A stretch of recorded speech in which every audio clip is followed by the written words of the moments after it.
G'day folks. Well, I've got the old radio working. I found a resistor there pressed against that lead coming off the heaters, and it seemed to be shorting out somewhere. It's shorting across to there to ground, which is a bit odd, but at least it solved the volume drop problem. These electrolytic caps are still a bit crook. These anode cap polyesters seem to be okay. I get 0 volts off the leads going to the terminal block, and 165 to 190 off the two on the top. That's all right. Close to 300 volts coming off the other side. So it's fairly dangerous stuff if you're not experienced with it. I'm definitely not experienced, so I'm playing extra careful here. But it's pretty decent stuff. You get a lot of whistle through the speaker though, or at least on this bandwidth anyway. If I change to another station, it's not as bad, but that's not so much a it's not a amp issue, it's more of a speaker issue.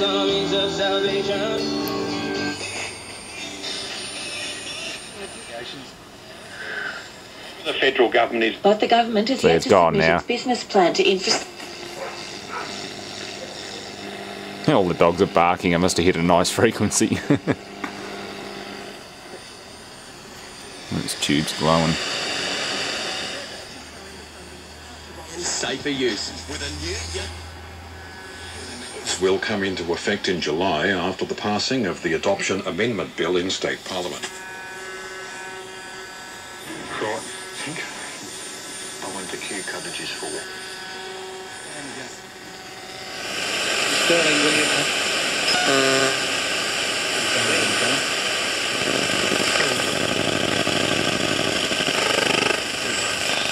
A lot of interference around.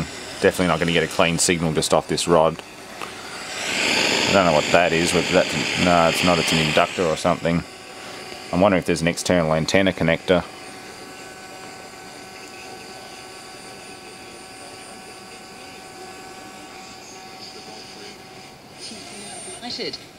Carmelo Anthony has scored 32 points as the New York Knicks beat the Indiana Pacers 105-79 to level their playoff series. It's US Sports. Don't know if it's a local station or not.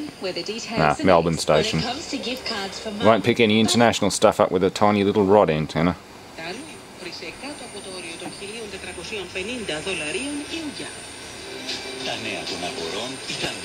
That's right on the end of the scale. It doesn't go any further.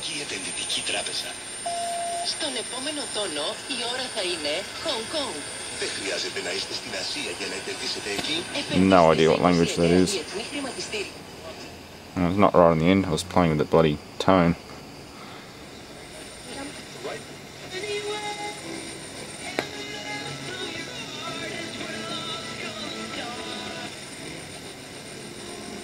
That's on the end. No. Will help clean up the AFL. Charter spoke with us. Open row, and you give a little bit of a it's just a gentle off the top of the wheel, just a little. Oh, there you go to an oncoming car. Do you guys do that? No. Can't be bothered. I do it on open road. Drop the tone. Speaker starts reverberating pretty bad, but at least the whistle goes away.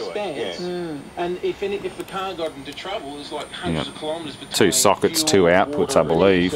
2 transformers, 2 output tubes. I think it's stereo. You're sweet. I think it's stereo. It could be push-pull as someone suggested, but with the 2 audio TXs and 2 sockets, one's just missing its lead. So it should work. It should work as a stereo. I've just got to play with the auxiliary input and see if I can get it to work a bit better. The tubes do run reasonably warm. Don't know where my thermometer is. It's not on there. Yeah, I've got an infrared heat gun, and they do get pretty warm. Like, you wouldn't want to touch them now, I don't think. Yeah, keep my finger on it, that's alright. It's not burning hot, but they do have heaters inside them. That's full wave rectifier, 2 outputs, and these ones here are to do with the radio tuner. I can't remember what, I think Larry was saying what they were. Someone picked what they were. But it does work, like it's not playing up like it was the other day. That's a good thing. I did space some components apart. I'm wondering if the casings on the resistors are becoming conductive. I just sort of gave things a bit more breathing room and tested around with the ESR meter, and it seems to be okay. But yeah, if anyone's got any suggestions, let me know. I did scavenge a whole pile of polycaps out of some old monitors, so I got some replacements for these two here, these .047 400 volt caps. I've got some 250 volt AC caps which came out of a power supply. Actually, they came out of a PlayStation 3 power supply. These seem to see less than 200 volts DC, so I'm wondering if A, the AC polycaps will even give a damn about being on DC, and B, whether that voltage rating's high enough, because I haven't been able to find anything in that area, or that tolerance, short of big ones like 1.5s, and even then they're still 275 volt, they're not 450 volt, so they're useless. Anyway, just sort of give you a bit of an update on it. It's a nice little set. I just got to modify it and build my own little enclosure, because that's the front panel of a much bigger wooden cabinet, which I don't have. So yeah, thanks for watching. Hope you enjoy it. Stay tuned for a bit more. Got plenty of projects on the go, just not enough time. Good old vacuum tubes. Gotta love them. Think where we'd be today without transistors and the integrated circuit. We've come a long way.